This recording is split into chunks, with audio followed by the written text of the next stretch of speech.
রাজধানীর বসুন্ধরা আবাসিক এলাকায় নিজের বাসা থেকে উদ্ধার হয়েছে মডেল ও অভিনেত্রী রাধিকা রিধির মরদেহ।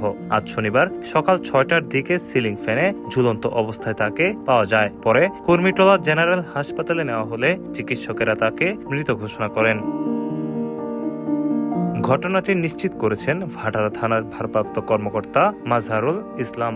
তিনি জানান, খবর পেয়ে পুলিশ কুর্মিটোলা হাসপাতালে গিয়ে মরদেহ পায়। পুলিশের প্রাথমিক ধারণা এটি আত্মহত্যার ঘটনা হতে পারে। মাজহারুল ইসলাম জানান, রিধির মা ও পরিবারের সদস্যরা বর্তমানে থানায় অবস্থান করছেন। তাদের দেওয়া তথ্য অনুযায়ী একজনের সঙ্গে রিধির প্রেমের সম্পর্ক ছিল এবং আজ ভোরে সেই ব্যক্তির সঙ্গে ভিডিও কলে তার কথা কাটাকাটি হয়। পরিবারের অভিযোগের ভিত্তিতে পুলিশ মামলা নেওয়ার প্রক্রিয়া শুরু করেছে। মডেলিং এর পাশাপাশি বেশ কয়েকটি নাটকে অভিনয় করেছেন রিধি, যার মধ্যে এখানে মানুষ বিক্রি হয়, বহুরূপী, ডাবল হানিমুন ও সুন্দরী উল্লেখযোগ্য। ATV USA news desk. ATV USA, বিশ্বজুড়ে বাঙালিয়ানা।